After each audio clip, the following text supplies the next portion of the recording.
요즘은 인도가 굉장히 부각되고 있죠. 중국이 이제 큰 역할을 하고 있을 뿐 아니라 인도도 인구도 굉장히 많고 영어도 잘하고 해서 부각이 되고 있는데, 인도가 이제 영국의 지배를 받을 때가 있었습니다. 그때 이제 인도의 정신적 지도자인 간디라는 사람이 이제 비폭력 저항 운동을 주창하면서 이제 민족들이 이끌었는데, 하루는 이제 간디가 기차를 탈 일이 있었습니다. 기차를 타다가 샌들 한쪽이 떨어졌습니다. 기차가. 근데 기차가 출발했어요. 그래서 죽기가 어려운 상황이었어요. 그래서 간디가 신고 있는 나머지 샌들 한 짝을 밖으로 던졌습니다. 그래서 영국 군인이 보고 있다가 간디에게, 아니 왜 남은 샌들 한 짝도 밖에 던지느냐 이렇게 물었어요. 간디 이렇게 대답했습니다. 샌들을 내가 던지지 않으면 저 여기에서 샌들을 주운 사람이나 한 짝을 신고 있는 나나 다 쓸 수가 없다. 그래서 내가 던져야 샌들을 줍는 사람이 온전히 쓸 수 있다. 이렇게 하는 거죠. 참 간디는 대단한 인물이죠. 자기 민족을 사랑하고 또 영국에 대해서 비폭력 저항 운동을 일으켰던 참 멋진 지도자였습니다. 본문의 예수님은 뭐 간디보다 훨씬 뛰어나신 분이죠. 간디보다 훨씬 더 제자들과 온 인류를 사랑하신 그런 예수님이시다 하는 것을 본문에서 볼 수 있습니다. 지금 예수님이 이제 발걸음을 옮기고 있습니다. 그 갈릴리 호수 북동쪽 위에 가이사라 빌립보라는 지역에 있다가 점점 예루살렘 쪽으로 내려가는 길입니다. 그래서 이제 갈릴리 주변 동네, 오늘 본문에 보니까 가버나움은 예수님이 활동하던 본거지였습니다. 그래서 이제 가버나움을 거쳐서 이제 예루살렘으로 가시려고 하는 그 과정 속에 있는데, 오늘 보니까 이제 이 성전세금의 문제가 이제 부각이 되었습니다. 여기 보니까 한번 보십시오. 24절 한번 보십시오. 가버나움 이르니 반세계를 받는 자들이 베드로에게 나와 이르되 너희 선생은 반세계를 내지 아니하느냐 이렇게 묻는 거예요. 여러분 여기 이제 한글로 보시니까 정확한 의미를 아실는지 모르겠습니다. 여러분 느낌 어떻습니까? 지금 이 말하는 사람이 베드로에게 야 너희 선생은 반세계를 안 내고 버티는 거냐 이런 뜻으로 보입니까? 너희 선생이 반세계를 이제 낼 때가 안 됐나 이렇게 보시는 겁니다. 여러분 어떻습니까? 우리 한글 성경을 봐서는 정확한 의미를 알기는 어렵습니다. 정확한 의미를 알겠는데, 이제 헬라 성경을 보면 단어가 다릅니다. 이제 부정하는 말, 다시 말하면 반세계를 내지 아니하느냐 할 때 이제 부정어가 들어가죠. 영어로 하면 낙가 들어가는데 이게 단어가 달라요. 이 단어는 낼 때가 되셨는데 안 내시나 이런 뜻입니다. 그러니까 이 사람들은 당연히 예수님이든 베드로든 성전 세금을 낼 줄로 생각하는 거예요. 그래서 이제 막 활동하러 다니시니까 만나기가 어려운데 마침 가버나움 본 동네 오셨단 말이죠. 그러니까 이 사람들이 베드로에게 야 너 선생님하고 너희들 성전 세금 뭐 낼 때 안 됐나 이렇게 얘기하는 겁니다. 여기 이제 여러분 반세겔 그러니까 어느 정도인지 뭐 이해는 잘 안 되시죠. 반세겔은 그 당시 근로자의 이틀치 품삯입니다. 제국되는 거죠. 그러니까 하루가 5만 원이면 10만 원이 되는 거고 하루 8만 원이면 16만 원이 되는 거죠. 그래서 그 당시 근로자의 이틀치 품삯이다. 그래서 이제 그 당시 유대인들이 성전을 관리하기 위해서 1년에 한 번씩 성전세를 내는 거죠. 그게 이제 반세겔. 그래서 이제 이 사람들이 베드로에게 야, 너희 선생님 좀 성전세금 낼 때가 된 것 같은데 안 내느냐 이렇게 이제 하는 것이죠. 예수님의 답변은 두 가지입니다. 답변이 한 가지면 좋은데 두 가지입니다. 하나는 뭐냐면 낼 필요가 없다. 이게 하나 답이고요. 또 하나가 뭡니까? 내자. 이게 답입니다. 낼 필요가 없다는 것은 뭐겠습니까? 이게 25절, 26절 이 이야기입니다. 예수님 누굽니까? 예수님이 하나님의 아들이시죠. 예수님께서 누구십니까? 성전의 주인이시죠. 예수님이 성전의 주인이시고 하나님의 아들이시고, 어떻게 말하면 예수님은 성전 그 자체입니다. 여러분 아시잖아요. 나중에 이제 예수님께서 뭐라 말씀하십니까? 이 성전을 헐라. 내가 사흘 만에 다시 세우겠다. 그 의미는 무슨 말입니까? 자신이 진정한 성전이라는 거죠. 진정한 성전이다. 그래서 이제 그런 영적 의미를 다 생각하면 예수님이 이 성전세를 낼 필요가 없는 거죠. 거기다가 여기 보면 26절에 보면 베드로가 이르되 타인에게 이다 답을 하니까 예수님께서 그렇다면 아들들은 세를 면하리라. 심지어 베드로를 비롯한 이 제자들의 그 지위까지도 올려주시다. 그러니까 하나님의 아들들도 사실은 세금 낼 필요가 없는 거죠. 원리를 따지면. 그러니까 예수님은 자기 자신뿐 아니라 자기 자신이 하나님의 아들이고 성전 자체고 뭐 성전의 주인이고, 그래서 당연히 낼 필요가 없는 것뿐 아니라 예수님의 제자들까지도 너희들도 나를 구주로 믿으면 우리 모두가 주인이다. 그리고 우리 모두가 주인의 아들들이다. 그래서 원리적으로는 성전에 세금을 낼 필요는 없다. 여러분과 저도 지금 어떻습니까? 우리가 교회에서 세금 내는 거 아니잖아요. 세금 내는 거 아닙니다. 어떤 분은 또 세금 낸다 생각하시는 분이 계실지 모르겠는데, 교회 우리가 헌금하는 거지, 말 그대로 헌금 드리는 거지 세금 내는 거 아닙니다. 그래서 예수님은 원리적인 말씀을 하고 계시고, 그 말씀 중에서도 베드로와 제자들의 자부심을 올려주는 거죠. 우리가 주인의 아들이다. 우리가 하나님의 자녀다. 그래서 원리적으로 보면 세금 낼 필요 없다. 이렇게 말씀합니다. 할렐루야. 아, 정말 감사하죠. 우리가 하나님의 아들이다. 하나님 자녀다. 하나님 딸이다. 얼마나 감사한지 모르겠습니다. 그런데 예수님께서 세금을 내자는 거죠. 여기 이제 27절 한번 보십시오. 그러나 우리가 그들이 뭐 하지 않기 위해서? 실족하지 않게 하기 위해서 세금을 내자는 겁니다. 지금 이제 이 가버나움에서 예수님의 주 활동 무대에서 있는 이 성전 세금을 거두는 자들 생각할 때, 저 예수라는 사람이 성자 같긴 하고 훌륭한 사람 같기도 하고, 또 그가 하는 말들을 들어보면 굉장한 말들 같기도 하고, 그가 병자들도 고치고 대단한 분이긴 하다. 여기까지거든요. 이 성전세를 거두는 사람들의 생각은 예수님이 하나님의 아들이시다, 예수님이 이 땅에 오신 구세주다, 이렇게 아직 받아들이진 않은 거죠. 그러니까 그들이 예수님에게도 세금을 받으려고 하는 거예요. 성전세를 받으려고 하는 거예요. 그래서 예수님은 베드로에게 저들이 아직 나를 모르니까, 만약에 예수님이 베드로를 통해서 답변을 주기를, 무슨 소리 하냐? 내가 왜 세금을 내? 내가 하나님의 아들인데, 내가 이 성전의 주인인데 내가 왜 세금을 내? 이렇게 기별을 탁 하면 그 사람들이 생각할 때, 아니 이 사람이 그동안 좋게 봤더니만 알고 보니까 이 나쁜 사람이고 하나님의 성전을 모독하는 사람이네, 막 이런 생각을 할 수 있단 말이죠. 여러분 나중에 아시지만 유대인들이 예수님을 결국 십자가에 못 박도록 빌라도에게 밀어붙일 때 그들의 제목이 뭡니까? 이 사람이 하나님을 모독하는 자입니다. 이렇게 신성 모독죄가. 그리고 아직까지 그들의 마음에 예수님을 구세주로 하나님의 아들로 받아들이는 믿음이 없었던 거예요. 그러니까 믿음이 없으니까 대화가 안 되잖아요. 대화가 안 되죠. 예수님께서 그 말씀입니다. 이 대화가 안 되는 자들에게 이 답변을 제출해봐야 그들이 받아들이겠냐. 그렇다면 만약에 우리가 이 성전세를 내지 않고 버티는 것 때문에 저 사람들이 이러쿵저러쿵 말이 많고 시비가 붙으면 결국 우리가 할 좋은 사역들을 진행하는 일에 더 방해를 받을 거 아닙니까? 여러분 생각해 보면 우리가 이 성전세를 낸다고 해서 뭐 이건 뭐 크게 나쁜 죄는 아니니까. 예수님께서도 또 한편은 뭡니까? 결국 성전에도 돈이 필요하니까.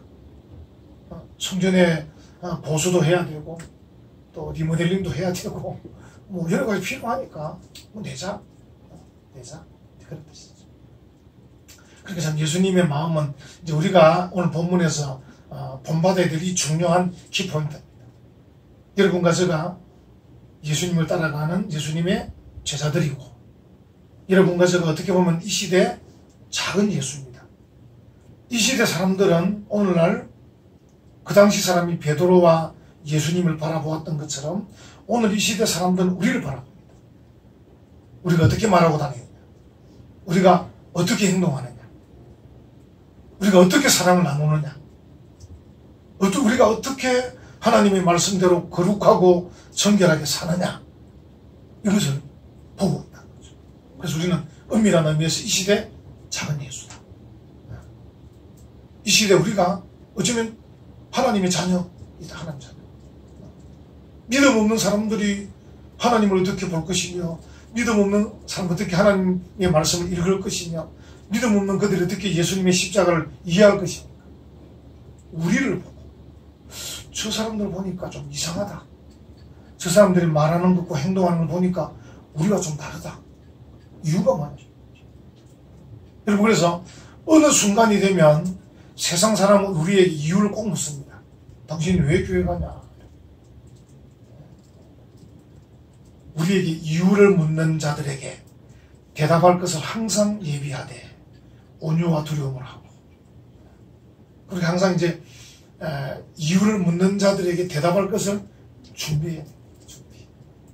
분명히 묻게 되어 있습니다. 여러분, 이제 다른 사람들이 내게 이유를 묻지 않고 있다 하면요, 여러분이 열심히 좀 없다 생각하면 됩니다. 열심히 없다. 왜냐하면 그들이 물을 만한 게 별로 없다는 거죠. 근데 보니까 뭐 나하고 비슷하고 일요일 날 교회 가는 것 말고는 나하고 별 차이가 없으니까 물을 필요가 없는 거죠.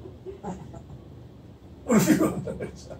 근데 우리가 만약에 예수님께서 하신 말씀 같은 그 은혜로운 말씀들을 잘 한다든지, 또는 예수님의 말씀처럼 행동을 좀 그렇게 한다든지, 물론 우리가 부족한 것은 많이 있을 수 있습니다. 뭐 완벽하란 말이 아니고요. 어쨌든 남들이 볼 때 이 사람 조금 가치관이 다르고 생각이 다르고 뭔가 시도하고 도전하고 개척하는 게 좀 우리하고 다르다, 뭔가 다른 사람 같다, 이 뭔가 좀 우리하고 다르다. 그러면 이제 묻는 거죠.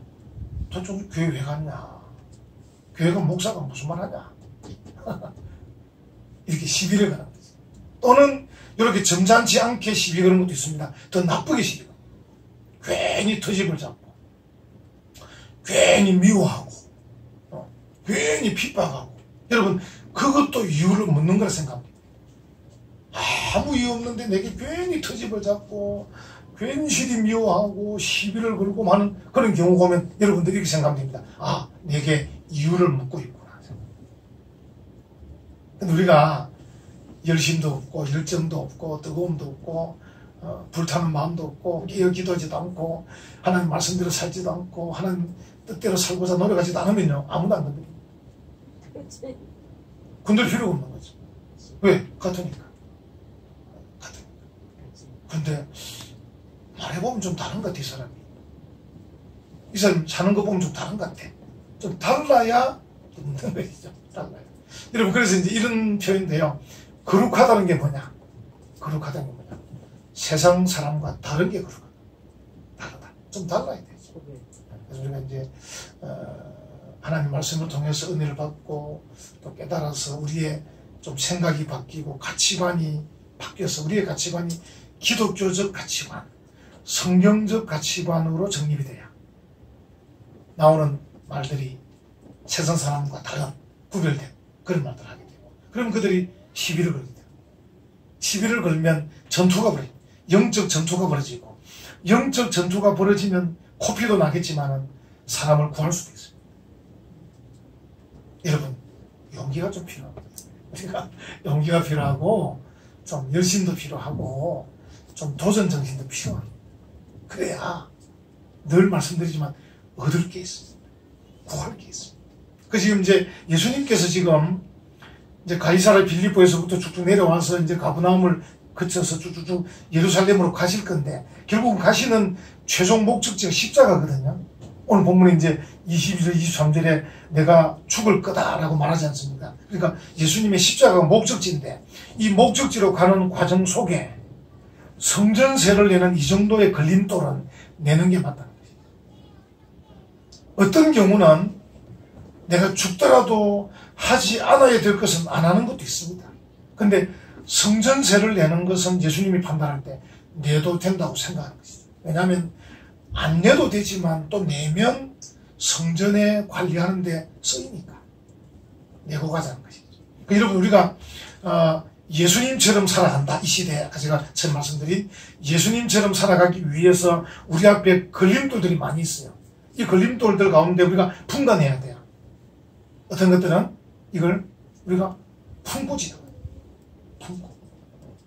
다시 말하면 우리가 선하게 살기 위해서 우리가 선을 추구하고 의를 추구하는 일에 있어서 걸림돌이 있는데 이걸 굳이 내가 꼭 싸워서 반대해서 갈 일이 아닌 품을 수 있는 것들을 내가 사랑하고 용서하고 희생해서 품고 지나가는 것입니다. 왜? 예수님처럼 살기 위해서. 왜? 하나님의 나라를 확장하기 위해서. 왜? 하나님의 영광을 위해서. 그렇게 한다는 것이죠. 예수님도 지금 그 마음인 것입니다. 지금 이 성전세를 내지 않기 위해서 토론을 벌이고 싸움을 벌이게 되면 얻는 것이 별로 없다는 것이죠. 지금 십자가지로 예루살렘으로 가야 되고 제자들과 함께 마지막 남은 사역들을 하면서 하나님의 나라를 확장해 가야 되는데 이 성전세 때문에 싸우다가는 그 사역을 하기 어려울 수 있다는 것이죠. 그래서 제자들에게 베드로에게 세금 내자 이렇게 말씀을 하시는 거죠. 여러분 이 세금 내는 또 방법이 독특해요. 한번 보시면 27절 그 뒷부분에 보니까 베드로에게 네가 바다에 가라. 낚시를 던져라. 먼저 오르는 고기를 가져다가 입을 열어봐라. 그 고기 입 안에 돈 한 세겔 있을 것이다. 그렇다면 한 세겔이니까 한 사람이 반 세겔 내야 되는데 한 세겔이니까 예수님께서 나와 너 베드로를 위해서 세금을 내라. 이렇게 말하는 거죠. 여러분 베드로만 어떻게 했습니까? 아니 예수님께서 성전세를 안 내셔도 된다고 하시다가 그렇지만 우리의 사역을 위해서 세금을 내라고 하시면서 또 방법은 바다에 가서 낚시를 해가지고 고기를 잡아 올려서 그 고기 입을 열면 한 세겔이 있을 것이라고 하는 겁니다. 그걸 갖다 내라는 겁니다. 그러니까 뭡니까?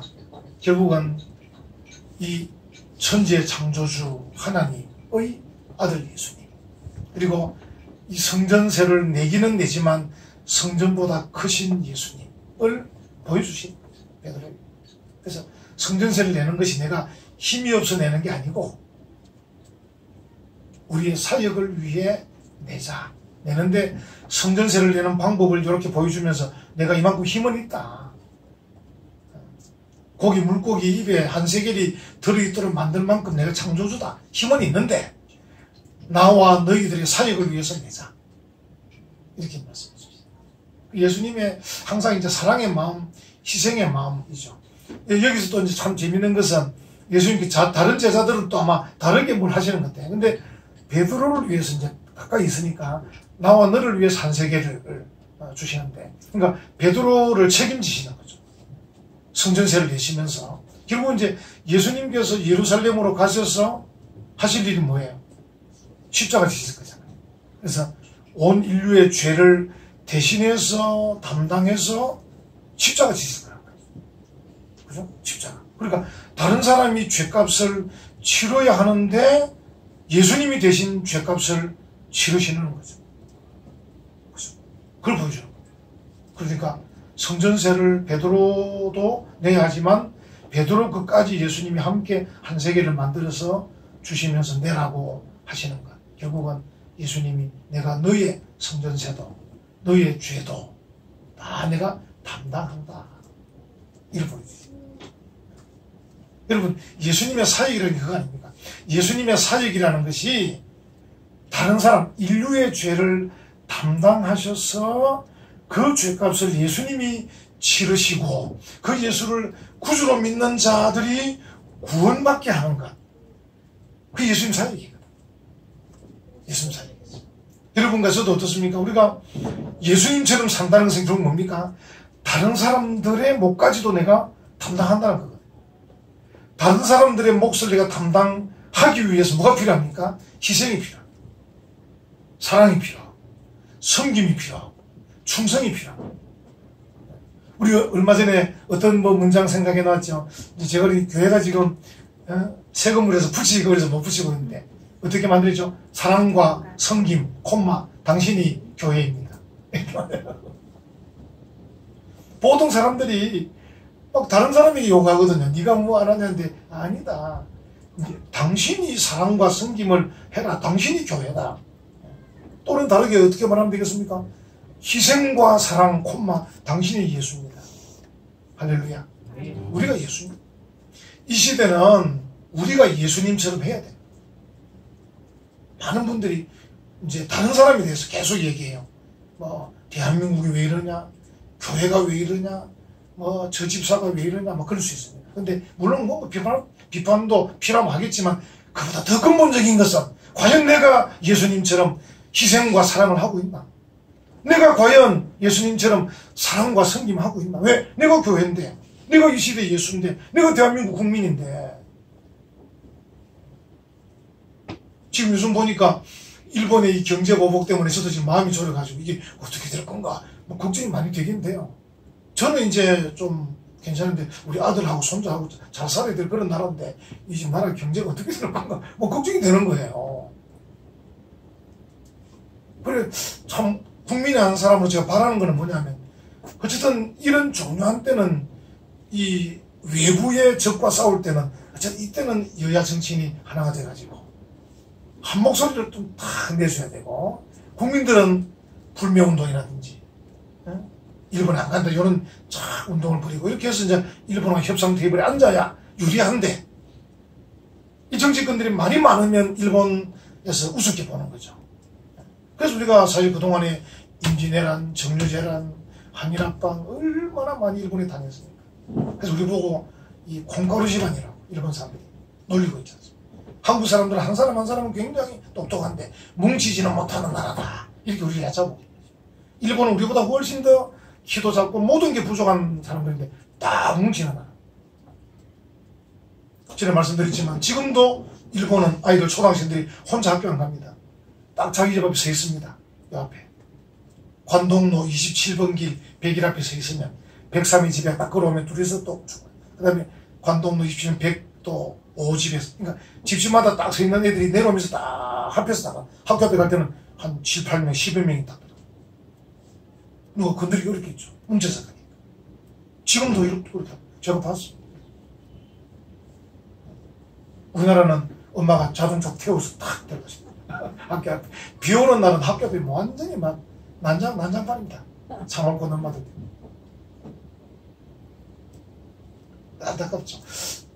우리나라는 다 개인은 굉장히 똑똑하고 능력이 있는데 이게 단길이 안 되고 연합이 안 되고 뭉치지 못하니까 지금 일본이 우리보다 인구도 많습니다.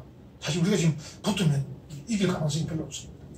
북한하고 다 합해도 우리보다 인구가 일본이 더 많습니다. 사실 우리가 좀 어려운 싸움이기 때문에 어려운 싸움을 이길 수 있는 비결은 뭉치는 것밖에 없어요. 그리고 우리가 지금 내가 대한민국이다 이 생각을 꼭 해야 되거든요. 내가 대한민국이다. 내가 교회다. 내가 예수님이다. 이렇게 생각하면 됩니다. 그래서 이제 예수님께서 말씀하신 보여주신 이 의미 희생과 사랑 당신이 예수다. 이 시대는 우리에게 그 메시지를 주는 거죠. 2000년 전에 예수님께서 정말 베드로를 위해서 성전세를 내주시고 또 좀 더 지나서 예수님께서 베드로를 포함한 온 인류의 죄를 담당하기 위해서 십자가를 지신 것처럼 2000년이 지난 오늘날 이 김해에 은혜와 평강교회 성도 여러분들이 할 일이 뭐냐? 내가 했던 것처럼 예수님께서 말씀하시는 내가 했던 것처럼 너희가 이제 희생과 사랑을 베풀어야 된다. 그래야 사람을 구할 수 있다. 그래야 사람을 구원할 수 있고 그래야 사람을 하나님의 집으로 인도할 수 있다. 그렇게 말씀하셨습니다.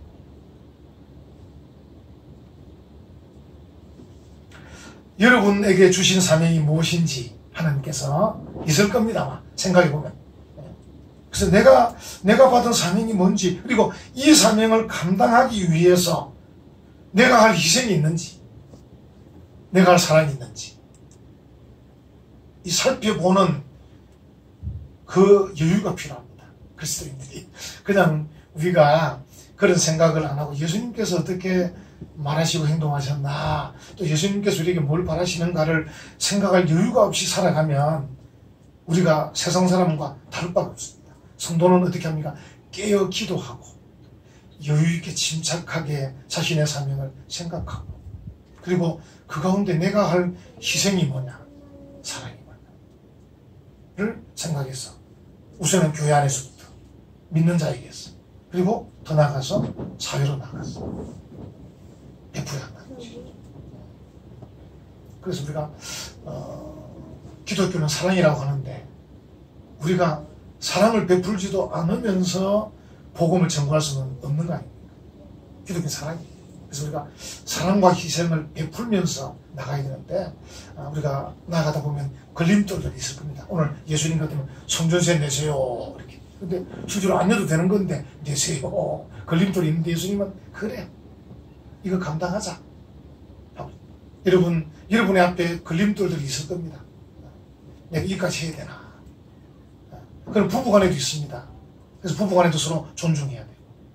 그래서 걸림돌을 서로 존중해서 같이 치우면 되는 겁니다. 그래서 또 직장에 가셔도 걸림돌이 있을 겁니다. 내가 이런 체면 구겨가면서 해야 되나, 이렇게 생각할 때 있는데, 체면이 구겨지더라도 하나님의 사랑이 전거되면 또 할 수 있는 여유가 필요해요.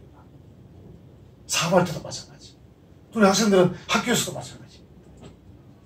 이유가 뭐냐면 큰 목적 때문에, 우리가 이 시대의 예수님이기 때문에, 우리가 하나님의 나라를 위해서, 하나님의 영광을 위해 사는 거기 때문에 그 걸림돌을 다 감당하는 것이죠. 그래서 예수님처럼 감당하자.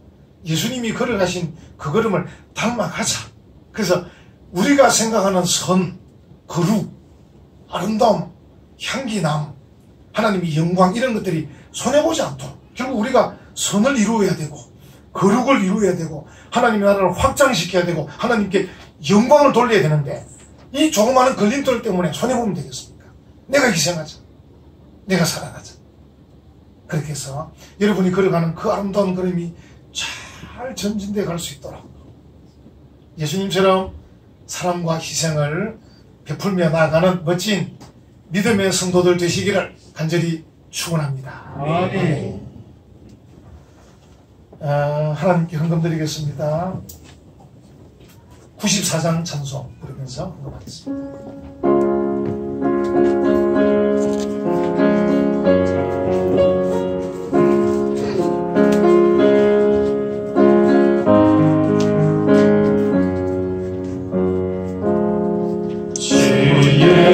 예수보다 귀한 것은 없네. 이 세상 부귀와 바꿀 수 없네. 영축을 내대신